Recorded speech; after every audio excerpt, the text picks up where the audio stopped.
What's up, everybody? Welcome back to another episode of the In My Tesla podcast. We're gearing up for Halloween with another one of these true crime stories. So, as you can see, we're still sitting in the car in our Halloween costumes.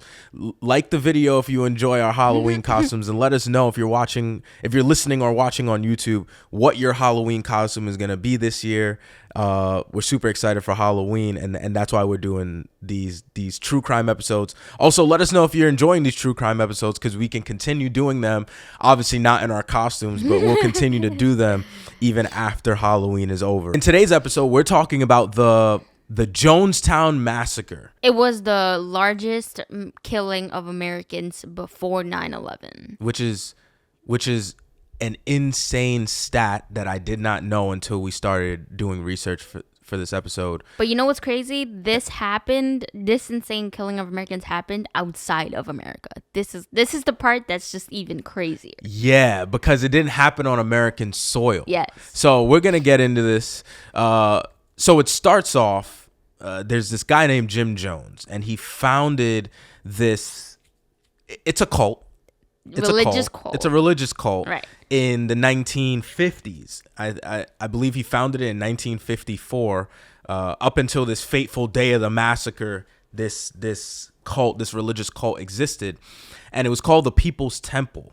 And it started in 1954, and they combined Christianity with socialist and communist ideology. Oh my goodness. Now, apparently when they first started, they had they were doing a lot of good in the community. So a lot of people that wanted peace and not a lot of war, and people that were Christians and they didn't believe in racism or all these isms, it was pretty easy for them to, I guess, align themselves with their ideologies. And, in their minds at first, they never thought that it would probably turn into what it turned into. Oh, heck no. So they were following this guy, Jim Jones, and I believe he had, the temple claimed to have about 20,000 members. Oh my goodness. But, people that have actually run the data on them says that they had closer to 3,000 to 5,000. Yeah, that makes sense. And they had a lot of ties to left-wing political figures. Now, a lot of people that were in underprivileged communities a lot of times ended up joining them. Which and makes joining sense, their religious cult because it aligned with a lot of their same ideologies. It stands for, quote unquote, like everyone having the same rights. Yeah, exactly. So it was a lot of actually older black people and older like Hispanics, and there was a few, I think, like white people in there, but I think majority of the religious cult, majority of the people they were able to recruit ended up being black Americans. So the People's Temple, it was founded, and then because of public scrutiny that started coming up because of his cult and his beliefs and actions, he said, you know what, man, screw this. I'm moving me and my cult, me and my family, as he would call them, to a utopian paradise. And he found this land in the island of Guyana, which is in the Caribbean, and he moved 700 to 1,000 people to this little area. He called it Jonestown. So at first he started the temple in Indianapolis. Then he started to get wary, I think, because of a nuclear catastrophe. So he moved them to California. Yeah. And then, essentially afterwards, he became even more scared of a nuclear attack. So he moved everyone to Guyana. So it was just a constant movement of places. It was just like Indianapolis, California, Guyana, but it was mostly because of the fact that he just had this apocalyptic view. Like he was like what we would call not a doomsday prepper, but he was like a doomsdayer basically. Do you know how much power you have to move 700 people, 700 to 1,000 Americans out of the United States with you on to the middle of the fucking jungle? Yep. That's why they say religion is almost a cult. Like, it's a very fine line between a religion and a cult. Yeah, because very fine. Yeah, because the definition, like, Like, let's find the exact definition of what a cult is. A cult is a system of religious veneration and devotion directed toward a particular figure or object. Yeah, so the line between a religion and a cult it's very thin. Yep. It's very, very thin. And not all cults are bad. Not all cults are bad. That's true. And not all religions are good. I don't think. Well, I don't know about the cults part because I don't think I've bad. ever heard of a good cult. Yeah, because the media is only going to talk about bad cults because there's no reason to talk about good cults. That's true. There's no reason. What reason do we have to talk about a good cult? If you think about it, there are good cults in the world. Like, think about it. Charitable organizations, in a way, theoretically, are good cults. Okay. Because aren't we all following the same thing? And if it's a Christian charitable organization, that's a good cult. Especially if there's one person like running it and everybody's like, a cult is a cult, in my opinion. Like, everybody's so I don't know, following this figure that's saying, oh, we need to go feed the homeless and we need to go do this and we need to go do that. And they're going out and they're doing it. That's a good religious cult. True. It's just not as entertaining to think about. It's not that it's just entertaining. It's just the definition of a cult. You know, but anyway. So he brings 700 to 1,000 members out to Jonestown. And obviously, you know, America, we're always gonna be in people's business, especially if it has to do with other Americans. So obviously people go, first of all, we thought this dude was a nutcase when he was here. Now he's moved 700 to 1,000 members out there, and then they started to get tip-offs back home. Yeah. Like the government and the FBI and all these people started to get tip-offs that like not everybody that's in Jonestown with Jim Jones that's a part of the People's Temple want to actually be there. Yep. And there's some people evidence are being held against their will. And there's accusations about abuse, sexual abuse, drug abuse, and that they have and that they have guns and they're building like a military camp. And so, you know, not the U.S. doesn't send the army out there, but there are some reporters that go out there to report on what's going on. Right. Now, there's a ton of the reporters that go out there. There's like, I think 5 or 6, not a ton. There's like 5 or 6 reporters that go out there and they talk to Jim Jones and they say, hey, like, you want to silence your critics? Like, because Jim Jones was not happy that they went out there. Of course not. He's like, what the hell? Stop following me. Leave me alone. He's on something like mind your own business. This is my property type of timing. Yeah. I mean, it is called Jonestown. I think if I move 700 to 1,000 people out to the middle of nowhere and we build a mini civilization. You would name it after you. And I named it after myself. I think you are invading my space if you come out here. Right? So they get out there and they're talking to Jim Jones. They're like, yo, my man, what's going on? So the way that they kind of coerced him slightly into being able to talk about it is by saying, hey, this is your chance to silence the critics. So they give the reporters food. They have like a mini concert. Jeez. You know, and they interview different people and all those people say, yeah, no, it's great out here. We love it. And Jim Jones is like, you see? But apparently that was all planned. Apparently Jim Jones rehearsed the entire thing with his people. Louise. Everybody that was there, he had already rehearsed all shit that they're going to say if the media talks to them, how they're going to perform. Because the reporters were even saying, like, this doesn't feel like they're necessarily being held against their will, like they're going to die if they do it. But something seems off. This feels robotic. This feels wrong. This doesn't feel like you guys naturally are just devoted to this whole thing. It feels like you're like there's something else here at play. It feels forced. It feels forced. Yeah. And sure enough, there was a guy that gave one of the reporters a note that said, help me get out of here. Yep. Like, I want to leave. But he didn't know that it was a reporter. I think it was the guy had mixed him up with, like, it was either a cop or one of the politicians or something like that. Yes. Now, I think that was a little bit of a grave mistake. Yeah, heck yeah. Slightly, because I think things could have probably turned out a little different if he didn't mix up the person and actually gave it to like a cop versus gave it to a reporter. Right. Because, you know, they start to leave, and there's a few people that during this time sneak away, And then there's a few people that leave with the reporters when they're leaving. Because the reporters wanted to stay the night. And Jim Jones was like, hell no. And he told, I think, out of this 5, 6, 7 reporters that only 2 or 3 can stay. So the rest of them start to leave. The ones that probably look gullible. And they start to leave, and people start to go with them. Like some of the Jonestown people was like, yeah, no, I'm coming with you. Like, I don't want to be here. Right? So they start to leave. Now, Jim Jones is kind of getting tight. Right? Of course, rightfully so. Anyone would.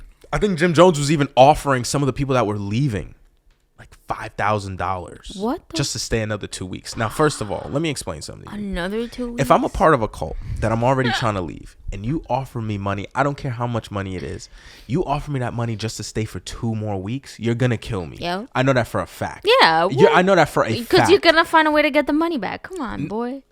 I'm not even thinking about the money. Why do you want me to stay just for 2 weeks? 2 weeks? What's gonna happen in these 2 weeks? What's gonna happen after the 2 weeks? What's gonna happen in these 2 weeks? I feel like partially you're gonna get imprisoned and you're gonna get beat. You're gonna get imprisoned, beat, brainwashed, and then they're gonna see like you're in the right quote unquote condition, and then they'll decide whether or not to kill you or to just let you live in their town. Yo, as like an example. Yo, that is the last nail in the coffin that I need to definitely fucking leave. $5,000 for 2 weeks. I'm leaving. I'm out. So Jim Jones is offering this money to some of these people, and some of these people are high up people in his camp, in his cult. Oh, they're like leaders in his cult. Yeah. There's like people that are like either leaders or people that other members would have never guessed would have left. Wow. Like they're looking at them like, whoa, you're leaving. Why are you leaving? Why you leaving, bro? You know? But then some of them are looking at them like, oh, I know why you leaving. I just don't have the balls to leave with you. So what ends up happening after this is Jim Jones is now telling these reporters like, you know, look at what you guys have done. You guys came. You got my people in disarray. You got people leaving. What the fuck is going on? You see, this is why you guys should have left me alone. And Jim Jones sends a mini army to basically go to the airport with some of these reporters and some of the people that left his cult that are trying to leave.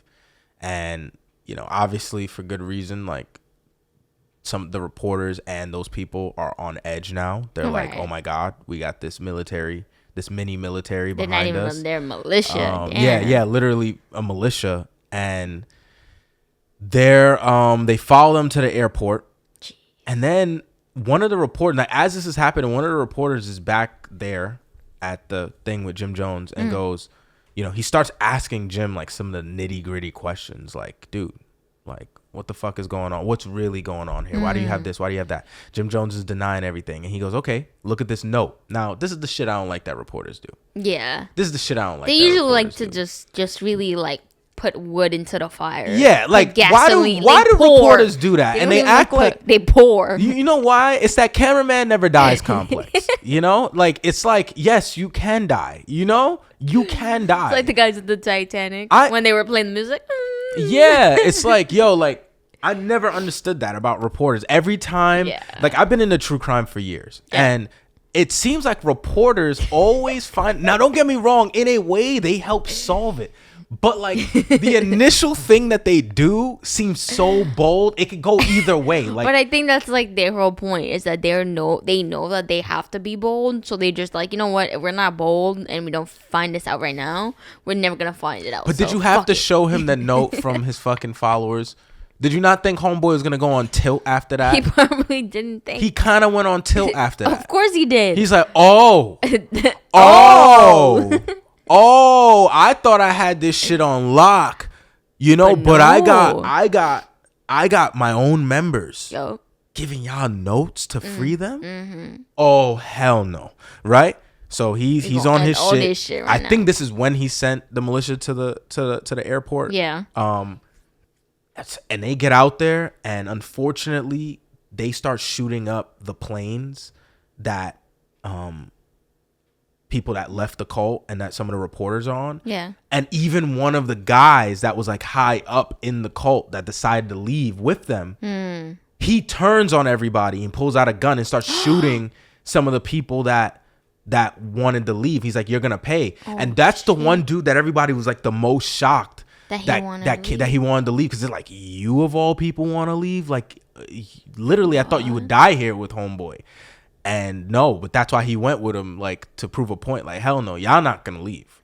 So he shoots them, and I think 3 reporters and a cameraman ends up dying. I think the governor, there was a governor that went with them. I think there was a governor that ends up dying. Did the governor die as well? Okay, I think he ends up dying, or he was a politician of the sorts, but he ends up passing away, and 2 people survive. 2 people survive, and that is when shit started to get grim.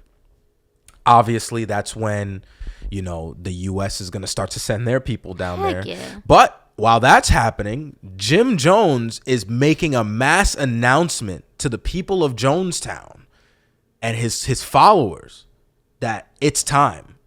It's time. It's what we've all been waiting for. It's time to, you know, send a message to these people.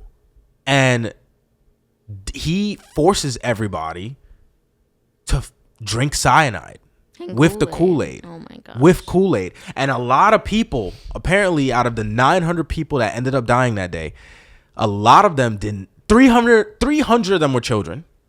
Yes. Let's just put it at that. Yes. A third of them were children. That's insane. And the other 600, out of those 600, now you can guess, I would say 99.9% of those kids did not want to go. Oh no! Most of them probably didn't even know what the fuck was going on. They probably were lost. Right. Kind of like the episode, the case that we covered yesterday. Yeah. Where the dad gave his son the cyanide and then some Kool-Aid. Right.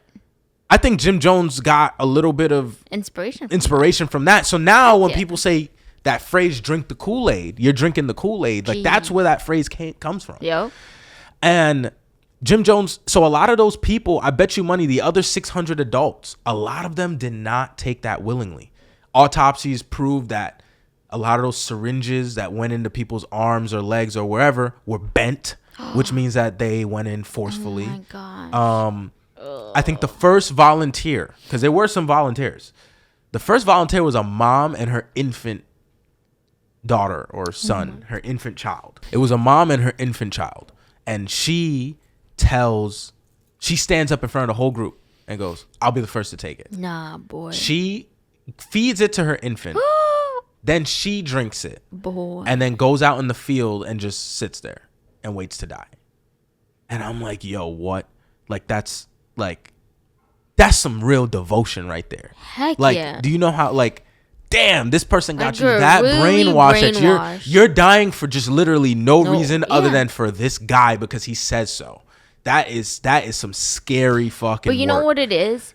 Apparently Jim Jones in Jonestown, he declared himself as the only heterosexual man on earth.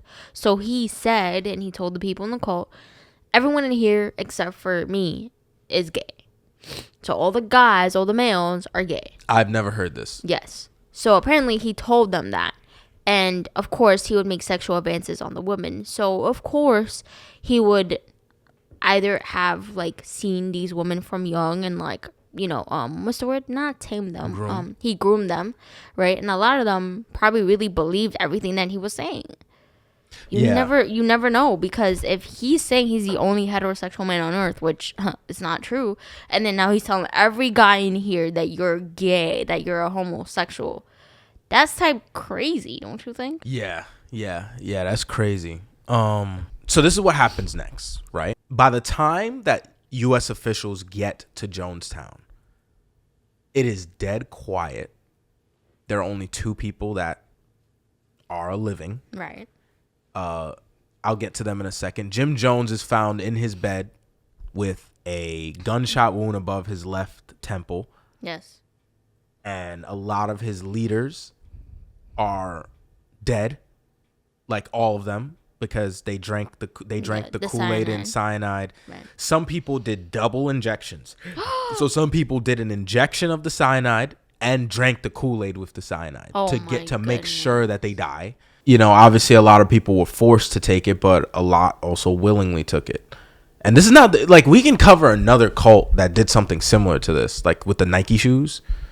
Did you ever see that one? No. Like, that's why there's a specific Nike that's like discontinued, because like they all wore the same Nikes like when they did it. Nah, yeah, boy, this type of stuff is sick, that is man. Sick. So they found, not imagine you pull up on a scene, there's 900 plus dead bodies, and decomposing from, and they're poisoned too.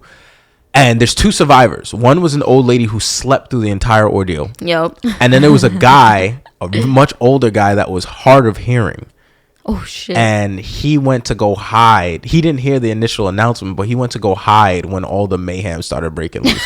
Because I guess he couldn't hear the initial announcement of what everyone was supposed to do. Yeah. But then when he saw that like people were getting like dragged and he's probably like, oh hell no, I don't know what's going on.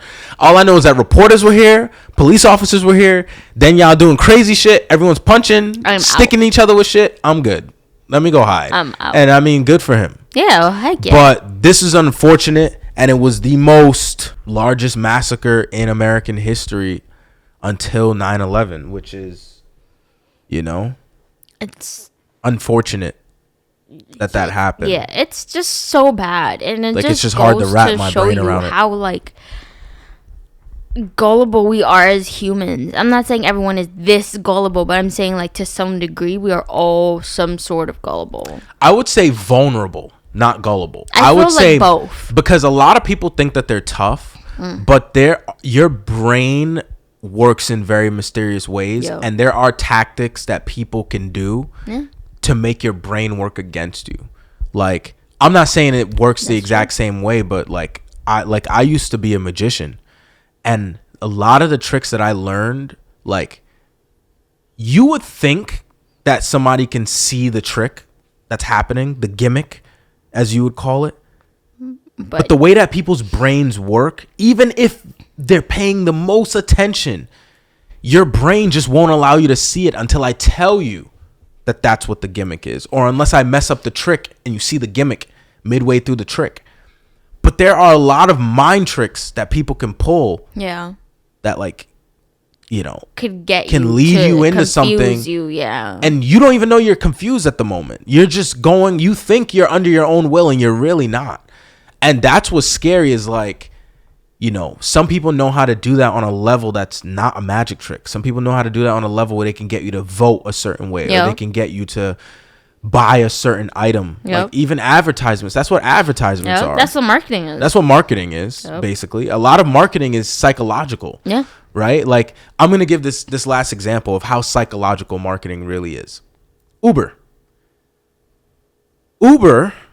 is basically the same thing as the taxi services that we always used to take when we were younger. Do you know what the only difference is? What? Some people think it's convenience. Oh, you get a taxi faster. No. The average wait times for an Uber versus a taxi back in the day is about the same. The only difference is you're more at ease waiting for it because you can see where the taxi is. At, yeah. You're not worried. Your anxiety of where the taxi is, did I miss the call? Is he outside? Is he up the block? Is he wherever? Is gone. Because back then there were no cell phones. Back then you had to literally receive the call on a house phone. And if you weren't near the house phone and you missed the call, well, then the taxi driver was going to or if the taxi driver went to the wrong house. That's it too. Or if they dial back the wrong number. Mm-hmm. Or if there's so many things. So your mind was racing. Yeah. But nowadays, the only difference is that Uber just they eased your mind with ordering a taxi. That's all they did. Yeah. With technology. So now you're more likely to wait the 10 minutes with less anxiety than you are to order a taxi, even though the wait times might be the same, right? And like a lot of people don't even realize that's really that was the major difference, other than some of the other safety things, like you know exactly who's coming to pick you up, you know what their license plate is, you know how the person looks, and all that other stuff. Outside of that, the initial thing that boomed Uber was people thought that it was faster, it was more convenient, right? But it wasn't. It was just the fact that you could see. Well, maybe it was when it first started, but then nowadays it's not. No.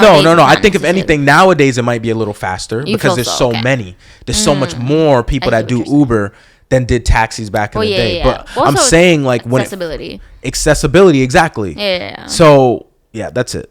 But yeah, this massacre was unfortunate, and hopefully we never have something like this that ever happens again. But that's it for this episode. If you enjoyed, if you're listening on Spotify, share it with a friend.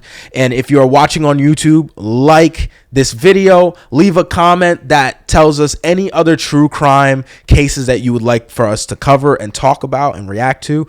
And have a great day. That's it. Take care. Bye.